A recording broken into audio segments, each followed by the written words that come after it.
crítico que no se permitió desde este evento trágico y se instrumentalizó y terminó como un dogma político en Occidente. Me voy a explicar sobre este sentido.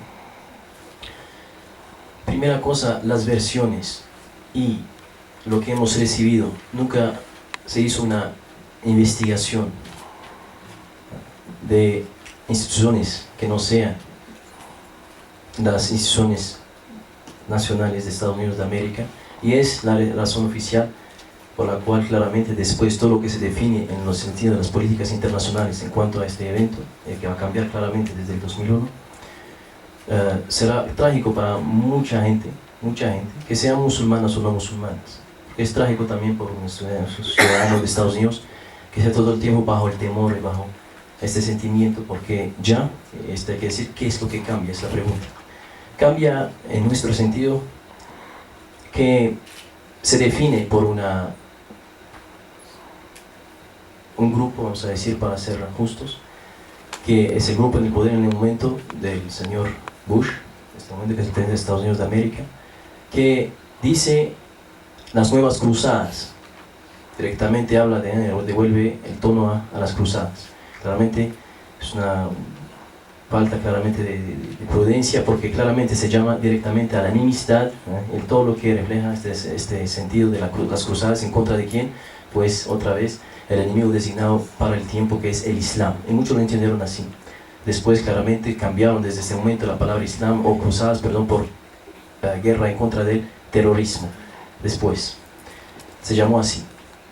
Esta guerra contra el terrorismo casi en cada país o estado en cual se necesita practicar cualquier exacción, se dice que estamos en combate en contra del terrorismo. Se perdieron derechos y libertades fundamentales para el ser musulmán, específicamente, en todos los ámbitos de su vida, específicamente por los que se mueven de un país a otro y que son un puente entre Occidente y Oriente, son los que más sufren, ¿sí? Que saben lo que pasa. Porque cuando estás en un pueblito, al final, en el fondo de un desierto de África, es probable que no sientes tanto la presión y el cambio, pero el cambio sí. El cambio pasó específicamente en los servicios de seguridad internacionales, en cual por ser musulmán ya hay una sospecha, ¿sí? Claramente, si tienes barba y que se te ve la práctica del Islam, hay que escuchar las preguntas en los aeropuertos, hay que escuchar las preguntas hasta en países musulmanes, a veces que llega uno, ¿sí? Entonces, ¿tienes parentesco con Osama Bin Laden? Pues no. Hay que escuchar las preguntas. ¿Haces tus oraciones 5 veces al día? Pues sí. ¿Esta barba qué significa? Pues la tradición profética. ¿Están anotando? ¿Tu esposa tiene un velo? Pues sí. Me van anotando con toda la seriedad que el asunto pues es un peligro internacional, y piensa realmente que por ser practicante lo que busca uno es matar a los demás o tomar su sangre, como el conde de Drácula. Para los musulmanes no se alimentan de sangre, no se preocupen. Sí. De hecho, la sangre es prohibida en el Islam, para que lo sepan. Y humana peor aún, dice Allah en el Corán, y esto hay que decirlo porque hay que guardar la tradición islámica como es. Y el que mata a una sola vida es como si había matado a la humanidad entera. Y el que salva a una sola vida, y digo vida, no digo humano, digo vida, una hormiga, es como si había salvado a todo el universo. Ese es el sentido coránico. Claramente los versos de la espada, los versos de la guerra están en el libro. Todos los ámbitos están en el libro, que hay que saber leer. Claramente los grupos que tenemos actualmente, que cada uno tiene su califato, cada uno tiene su emirato, y cada uno ¿sí? piensa de su forma, interpretan el libro a su manera, y hasta cuando se encuentran con sabios, realmente, vamos a decir, que reconocemos como las tradiciones, que hay un diálogo hasta en las cárceles, porque los sabios van hasta en las cárceles, porque la idea es de entender el otro para poder cambiarlo y sacarlo de sus posiciones cuando son radicales. Tenemos amigos que son sabios, que van hasta las cárceles de estos jóvenes que tienen esta intención y hablan con ellos, y se dan cuenta que no saben del libro, se dan cuenta que no saben de la tradición profética, se dan cuenta que no saben de la diversidad en la vida islámica y cómo el Islam acepta e integra. Este fue, como se mencionó muchas veces hoy, España islámica. Los rabinos estudiaban con los imames, Maimónides estudió con Averroes, eran amigos que querían. Hay que escuchar lo que uno dice del otro, ¿Acaso fue este anti-islámico? ¿O es que es nuestro tiempo claramente que claramente sin ninguna duda ha cambiado? Pero quiero hablar de dogma política para que también tengamos una crítica de la instrumentalización, que tuvimos muchas guerras, 2003 Afganistán, bombardearon también a civiles. ¿Qué decir las cosas como son? Es porque tienes bombas y aviones que no es un terrorismo, porque terrorizar es terrorizar al corazón humano. Piensa que la madre del niño afgano tiene menos temor para los hijos que la madre del niño de Estados Unidos de América, o que son en la misma humanidad. Es lo que pensamos. Entonces, todas estas políticas que claramente sabemos que no están apoyadas por la mayoría de la gente en Occidente, de hecho, sabemos que es lo contrario, no facilita el asunto en el sentido de entenderse. Hay un temor, hoy es lo que cambió, hay un temor entre musulmanes y no musulmanes, y el musulmán siente la presión, siente también el temor del otro, como me dijeron siempre, si te acercas de un caballo, hasta el animal siente el temor que tienes, entonces huye. Pero si le das un efecto de paz, también se va a sentir en paz para pues el diálogo, entonces entrar en diálogo y explicar lo que tiene para que nos podamos entender. Esto, muchas gracias. Gracias. Padre Germán, por favor. Bueno, la pregunta es, digamos, eso que se mezcló entre lo político y lo religioso, volviendo a la pregunta primera. Yo estoy convencido de que existen diferencias y existen, digamos, conflictos de intereses entre grupos, entre países, entre personas y países y gobiernos, y que en muchos casos esa diferencia tiene aspectos que tienen que ver con bienes económicos y con realidades de tipo religioso o de tipo político. Ahora, me parece, a mí me parece que más que preguntar por lo que pasó después del 11 de septiembre, también deberíamos preguntar por lo que pasó antes. Es decir, que habría que buscar las explicaciones o los sentidos de los acontecimientos, no solamente lo que sucedió después, sino también entender qué fue lo que había pasado antes. O por qué en este mundo, en esta sociedad en la que vivimos, aparecen reacciones y gestos de tanta fuerza y de tanta violencia y de tanto mal como el que representa esa imagen de las torres cayéndose. El 11 de septiembre es un lugar de encuentro de una historia larga de violencia y de negación de la existencia de pueblos enteros en el mundo, y el punto de partida de una serie de acciones bélicas que me parece que han desfigurado el rostro de la humanidad. Antes del 11 de septiembre del 2001 y después del 11 de septiembre de 2001 hubo acciones y hay realidades con las que uno siente vergüenza de vivir y ser humano, vivir en este mundo. Y yo creo que es importante reconocer el desconocimiento de poblaciones enteras, de personas, de pueblos, que no han tenido un reconocimiento y un espacio físico, geográfico, político, para vivir y para expresarse. Entonces, creo yo que el 11 de septiembre realmente es una pregunta muy, muy seria a los seres humanos, a todos los seres humanos, sobre la valoración que hacemos de las personas y de la vida humana. Creo que eso está evidentemente relacionado con la percepción de la religión islámica, y que ha sido una manipulación la manera como se ha identificado ese acontecimiento con un grupo religioso específico. Padre, yo con esta pregunta recuerdo una frase que está en la tragedia griega de Antígona, y es: tú entendías que tu manera de ver la realidad era la correcta, y yo entendía que la manera de ver la realidad, que la mía era la correcta. Porque es que aquí lo que está de fondo es, uno, primero que todo, la relectura, la interpretación y la actualidad que quienes confesamos una fe, sea cual sea, en el grupo religioso que sea, le hacemos hoy a los fundamentos y al espíritu central de esa fe. Y otra cosa es cómo los seres humanos utilizamos la política para condicionar de una u otra manera digamos, lo histórico, la realidad como se nos va presentando. Indudablemente el 11 de septiembre implica darle en el corazón a lo que es la única potencia en el mundo para este momento. Se les dio donde más les duele, como lo podríamos decir aquí a lo colombiano, ¿no? Donde más te dolió, te agarré y por ahí te di. Y claro, ¿quiénes son los que encarnan ese ataque? Lo encarna una cultura, un grupo de hombres, un grupo de personas que tienen una manera de interpretar esa fe. Y se nos presenta esa realidad desde una lectura muy sesgada, muy cerrada de lo que son nuestros hermanos musulmanes, ¿sí? O digamos lo que es la encarnación del Islam, ¿sí? En lo que son los grupos hoy en día.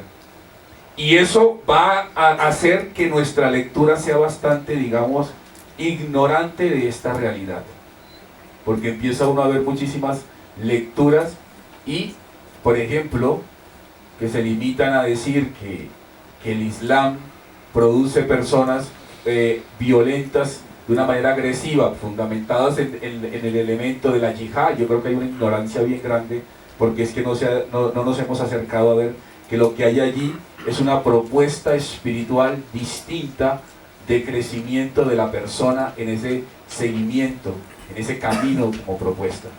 Entonces, indudablemente, la percepción en torno a las religiones en general, según la pregunta, yo no la haría tanto a las religiones en general, yo la haría más a un condicionamiento que una lectura política desde Estados Unidos, con ese dolor y esa herida que le produjo, y obviamente y ese impacto a nivel mundial, hacen hacia un solo grupo, que son nuestros hermanos musulmanes.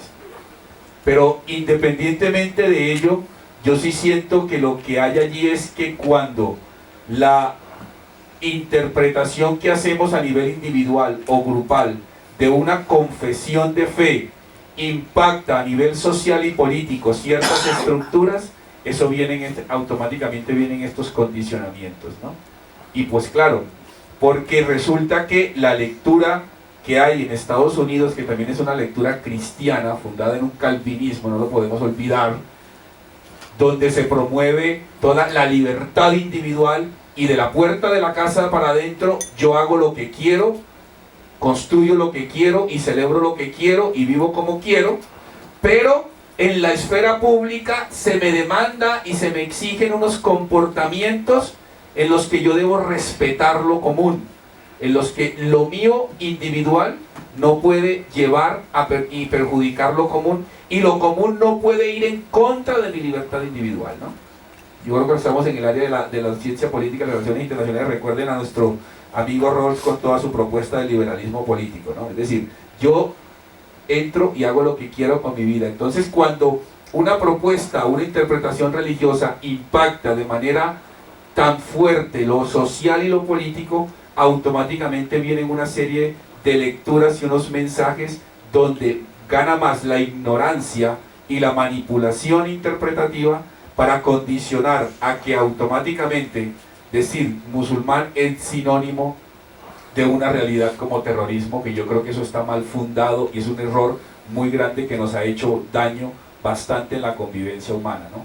Y de allí simplemente termino con un apunte. Tanto es que llega a que en nuestra realidad, por ejemplo en Colombia, entonces ya no se habla de guerrillero o bandolero, sino de narcoterrorista, porque el mensaje nos llegó fue de allá. Entonces la lectura cambia automáticamente. Yo creo que son unos problemas ahí que debemos pensar seriamente. No dejes algo que mucha gente se hace, precisamente por lo que usted está planteando frente como a ese conocimiento parcial, como a esa ignorancia que existe. ¿Usted qué nos podría decir? ¿Es realmente el Islam y el cristianismo tan diferentes como muchas veces se quiere mostrar a través de los medios? A ver, yo Obviamente aquí nuestro hermano tiene más autoridad para hablar desde ahí. Yo hago la siguiente diferenciación. Una cosa es ver el cristianismo y el islam como instituciones y otra cosa es verlas como camino espiritual o como opción espiritual, para mí, de la perspectiva.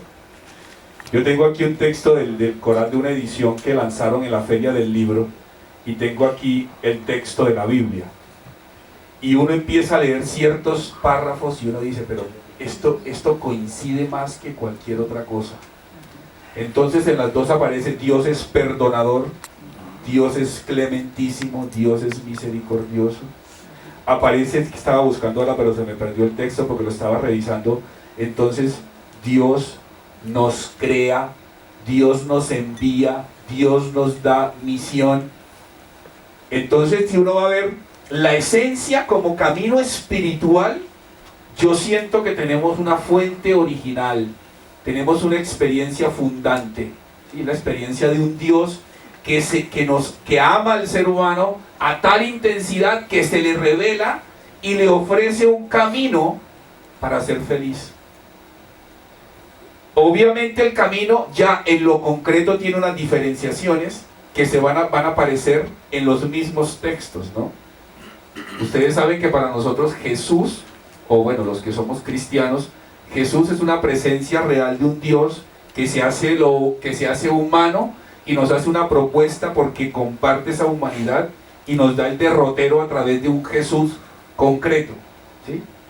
En nuestros hermanos musulmanes el Islam coloca desde el Corán esa presencia de un Mahoma que recibe una revelación y anima a una comunidad a vivirla, ¿sí?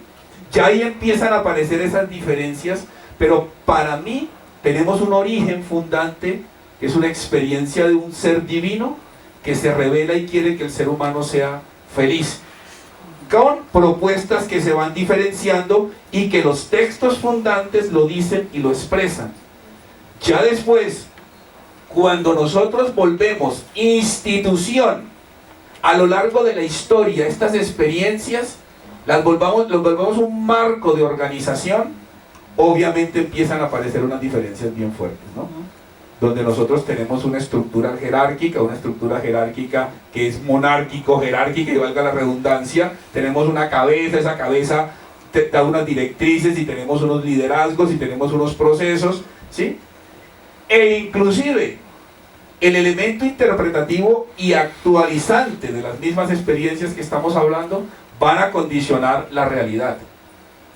Y yo creo que muchos de los muchachos en clase se ríen cuando yo les digo, yo no les tengo más, precisamente a raíz de la pregunta anterior, no, que nuestros hermanos musulmanes, que ese radicalismo, que ellos son los radicales, tan radicales que se ponen una bomba en el cuerpo y se estrellan y explotan. Digo yo, qué pena, pero para mí es más peligroso un católico de extrema derecha que cualquier otra cosa.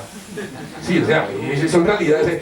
Yo creo que ya hay unas cuestiones interpretativas y de actualidad que es lo que le pone en tela de juicio, y entonces terminan nuestros caminos como el Islam y el cristianismo, que son unas propuestas de una profunda, de un profundo crecimiento de lo humano desde perspectivas que en la fuente, yo insisto que la fuente está allí, pero la diferencia se va plasmando desde la misma manera como se lee la revelación y como la va asumiendo y como la vamos presentando, pero que eso no implica que somos tan diferentes que nos tenemos que terminar odiando y matando.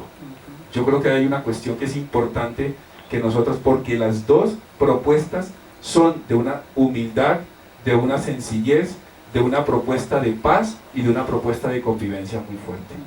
Gracias, padre. Sheikh, por favor. Bien. Unos pequeños recuerdos de la historia para que se hable del cristianismo, del Islam. La tradición judía y cristiana, nuestra tradición de la genealogía, que es tan importante para los semíticos, porque esas tradiciones semíticas, en el sentido del padre de estos hijos que van a nacer, que es el padre Abraham, que la pasa con nuestro padre, entonces Abraham. De aquí nosotros vemos que es el mismo nicho, ¿sí?, de las tradiciones. Los judíos son hijos de Jacob, el mismo Israel, hijos de Isaac. La tradición cristiana tendrá que seguir a Jesús, hijo de María. Y también, en la tradición genealógica, en el sentido de la historia, es también de la tradición de los hijos de Isaac y de los hijos de Israel. Y Dios, cuando reveló el texto en el Corán hablando de los hijos de Israel, hablando de Jacob,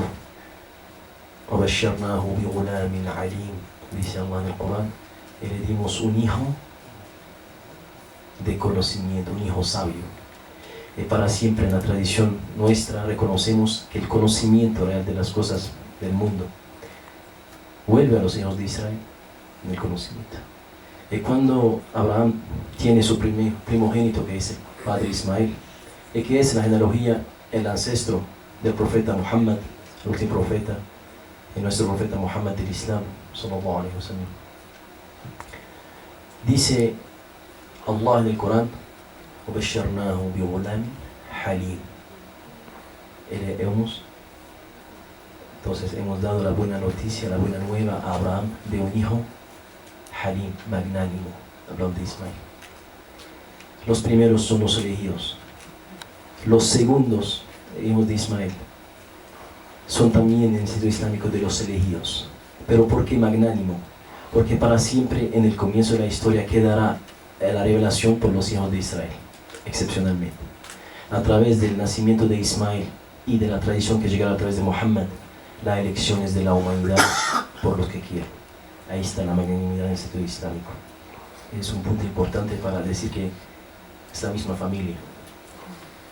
Ahora, en el sentido coránico sobre los cristianos y cómo se habla de los cristianos, dice Allah en el Corán, dice Dios en nuestro libro sagrado, verás que los que más demuestran afecto con los creyentes musulmanes son los que dicen somos cristianos. Entre ellos hay sacerdotes con gente de conocimiento, y entre ellos hay monjes, y no tienen orgullo cuando escuchan la verdad. Y también los verás, hablando de los cristianos, hablando del profeta Muhammad, los verás con lágrimas en los ojos de lo que reconocen de la revelación de la verdad. Ese es un texto coránico sobre los cristianos. También, ahora sí, Jesús, hijo de María, nuestro profeta en nuestro sentido, que para ustedes, en su tradición, es el Dios hecho hombre. Nuestra tradición es una tradición de profecías para los humanos. Y para no entrar en teologías, reconocemos a nuestra Madre María como profeta, como dice el Imam al-Qurtubi en su tafsir, porque el profeta recibe revelación. Y nuestra Madre María es el modelo de las mujeres musulmanas cuando se velan. Ahí ya otra vez en la cultura, en la forma que se visten las mujeres musulmanas, no se devuelve a las tradiciones de la tradición árabe, sino que el velo islámico vuelve a la Madre María, la casta, la santa, dice. Y creemos en la virginidad de nuestra Madre María y que el Hijo es Jesús, hijo de María, el Mesías. El Mesías ibn María, así habla el Corán. El Mesías, el que viene con la nueva para reformar a lo que cambió de los hijos de Israel. Y para terminar, me siento muy importante porque nos gusta a los musulmanes actualizar los conocimientos religiosos y hacerlos prácticos. Jesús, hijo de María, decimos nuestro Señor Jesús, nuestro Señor Muhammad, por el asunto del respeto que tenemos a los profetas, en nuestro sentido. Nuestro Señor es el maestro de la humanidad, los que enseñan la humanidad. Dice, cuando leemos muchas veces los comentarios sobre el profeta Jesús y el ser que fue Jesús, no vemos una persona realmente más libre, más independiente, más un modelo para los jóvenes y los adultos y los niños de hoy que un Jesús, si se seguía realmente.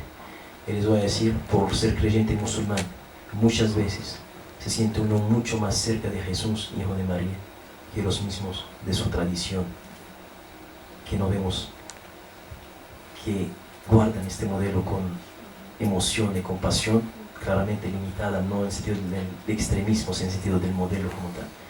Se confronta a los rabinos del templo, se confronta al imperio romano y lo rechazan. En nuestros comentarios coránicos rechazan a Jesús y lo sacan y viven en la selva porque no lo aceptan en la ciudad. Está rechazado, muy pocos lo siguen. como creyente hoy que practique su religión, uno muchas veces se siente en esta situación. Es por el que amamos a Jesús, a su Madre María, que la paz sea con ellos. Gracias.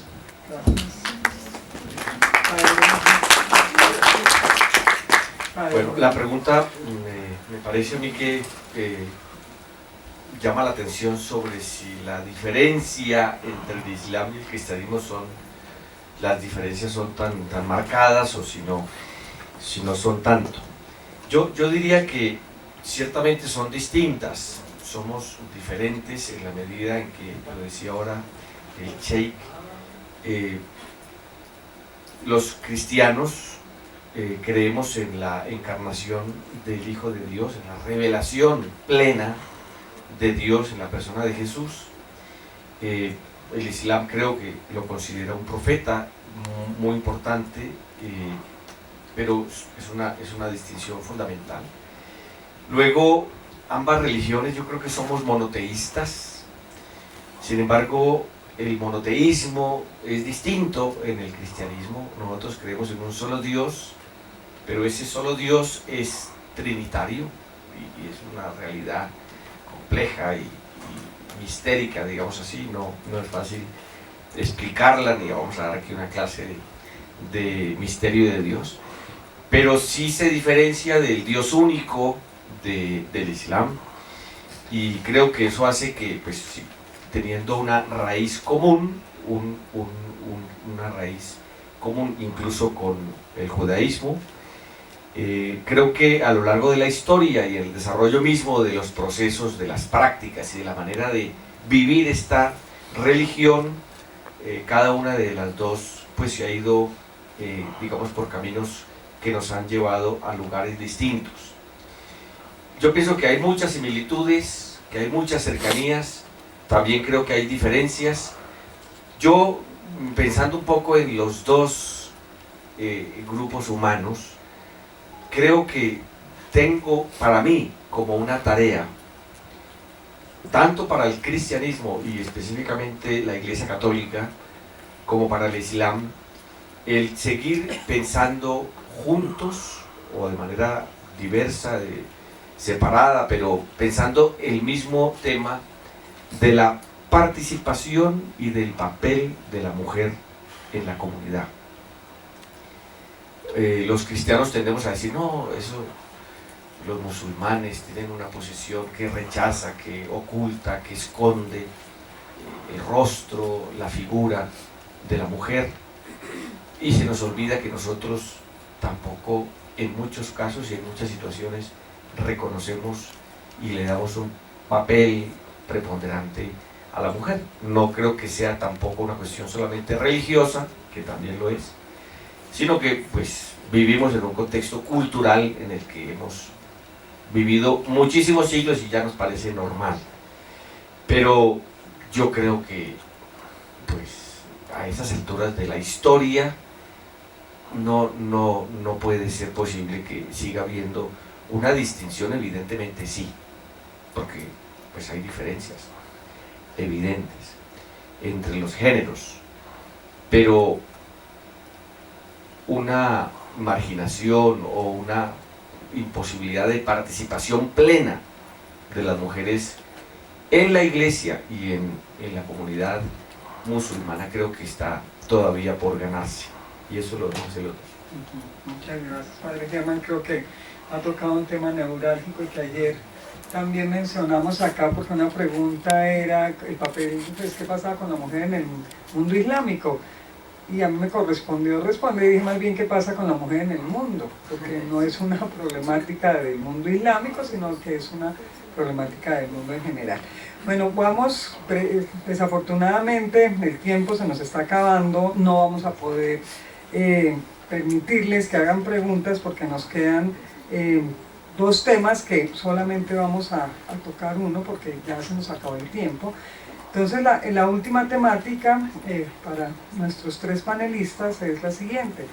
En un mundo contemporáneo de agudas crisis sociales expresadas en desigualdad, pobreza, hambre, exclusión, etc., ¿cuál es el compromiso social de las religiones? Y antes de dar la palabra a los panelistas, la última pregunta era sobre el futuro de el diálogo interreligioso en un mundo en donde se instrumentaliza el discurso religioso. Ahora yo creo que cada uno de los panelistas ha tocado el tema de la problemática de la instrumentalización del diálogo de la religión o del discurso religioso, que se usa para intereses de carácter político o otro tipo de intereses. Entonces por eso nos interesa conocer el punto cuarto, ¿cuál es el compromiso social de las religiones? Que creo que tienen mucho que decir nuestros panelistas. Padre Germán, por favor.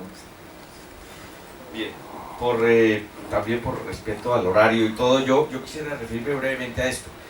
Yo pienso que todas las religiones tienen una misión y una tarea en la construcción de la sociedad. Aquí dice el compromiso social. La palabra religión viene de dos componentes que se pueden definir como la religación, la vinculación o la relación que se recrea con Dios, pero también con el otro y también con la creación.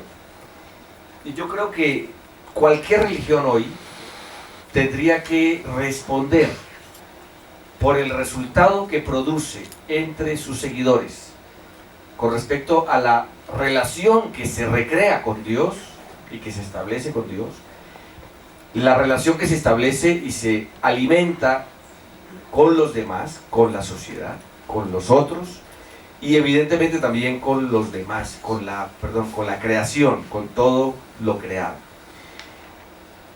Comenzó Silvia citando a Hans King, famoso teólogo católico, bastante polémico. Un poco de ideología económica, entonces las crisis fueron siempre inventadas por los poderosos de este mundo. Punto importante, entonces las crisis sociales, políticas, económicas, realmente son siempre crisis o son asuntos que se deben a otras razones que lo que pensamos muchas veces, que es el cambio que no se entiende, porque sí se entiende que hay crisis ahí fundamentales que se deben a influencias políticas. En estas influencias políticas queremos también decir que cuál es el papel que se le deja a lo religioso en el asunto de del poder que tiene para realmente cambiar o por lo menos participar en el mundo todavía con un pensamiento antirreligioso, específicamente en algunos países europeos, otras partes del occidente, y cada día más secular y más alejada la persona del espíritu, del espiritual. Yo tengo alumnos aquí, cuando se habla de religión duermen.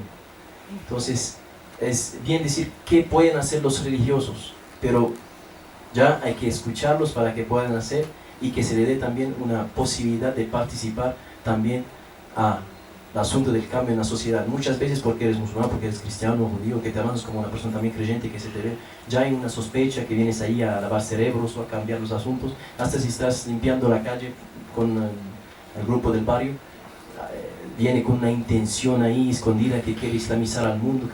Entonces es muy difícil muchas veces interactuar cuando uno, sí, tiene sus convicciones y abiertamente se dice, pero que no se permitan bien influir sobre los asuntos. Entonces se podría hacer algo realmente devolviendo, lo digo sin ninguna vergüenza, devolviendo un poco este mundo a una espiritualidad un poco más práctica, ¿sí? Un poco más práctica en el sentido, no son del ámbito ahí diplomático, ¿sí?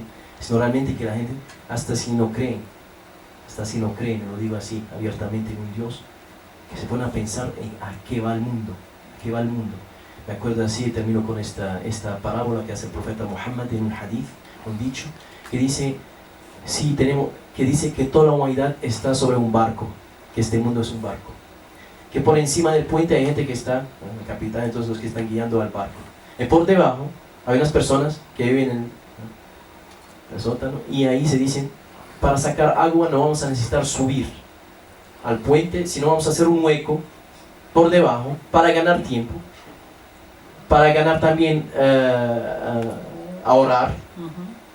Entonces vamos a dar un hueco en este barco. Es lo que está haciendo mucha gente, están haciendo un hueco en el barco. De hecho, los más poderosos hoy están haciendo el hueco en el barco. Se le dice al que está por encima, el cielo espiritual, de venir a tomarlas, y dice el profeta, si los que están en el puente arriba no bajan para tomar las manos, dialogar entonces, dialogar con él, va a decir, no hagan hasta si no son creyentes, pero que sean lógicos, nos vamos a ahogar todos, no vamos a lograr hacer nada. Y es lo que está pasando hoy. Se ve mucha gente, mucho poder, que está haciendo el hueco en el barco, y la gente del espíritu, que ya no tiene el poder de pararlos, ni discutirles a veces, que no tienen los medios de parar esta destrucción. Entonces, diríamos nosotros cuál sería la forma de unirnos entre creyentes y no creyentes, para salvarnos todos como una humanidad y no como unos que aceptan una tradición, otros que no aceptan otra tradición. Muchas gracias. Gracias, Sheikh. Adrián, por favor. A mí se me viene la figura es que con las religiones nos pasa como que nos preocupamos más por el empaque y no por el contenido. Entonces estamos más preocupados de cómo celebramos, que si tenemos, por ejemplo, traigo colación ejemplos del rito católico, que si tenemos una vela, que si 2 velas, que si hay un crucifijo, que lo que el Papa Francisco ha dicho, dejen de pensar tanto en los trapos y piensen más en el contenido, ¿no? Y entonces desde ahí, yo trato de resumir la respuesta con las 2 preguntas.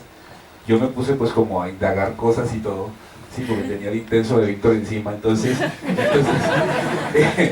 encontré este libro de Taylor con Jocelyn McClure, que se llama Laicidad y Libertad de Conciencia.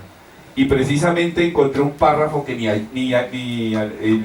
anillo al dedo, y dicen estos 2 autores: en las sociedades diversificadas, en las que conviven múltiples religiones y relaciones con la religión, hay que apostar más bien por el aprendizaje de la convivencia, que favorece la comprensión y el respeto mutuos. Y otras 2 líneas: para convivir felizmente en una sociedad diversificada, hay que aprender que las diferencias identitarias son normales. Y entonces, claro, ante un mundo descuadernado como el que tenemos, el papel de la religión es dejar de preocuparse por el empaque y preocuparse más por el contenido.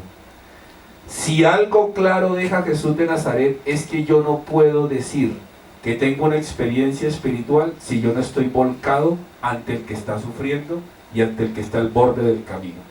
Creo que hay infinidad de textos en el Evangelio, en el Nuevo Testamento, donde se nos implica a que mi relación con un ser trascendental debe implicar una relación concreta con mis hermanos, con el que estoy yo en este camino, independientemente de crea lo que crea, viva como viva, se vista como se vista.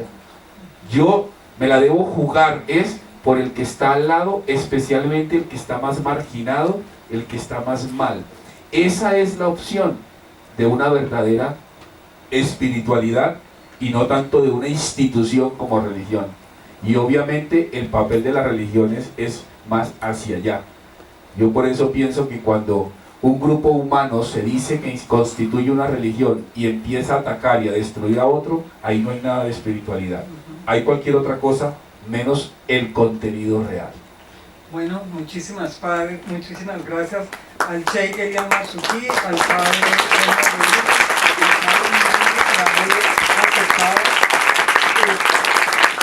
haber aceptado participar en este panel. Yo creo que lo que ellos han compartido con nosotros contribuye a ese entendimiento que deben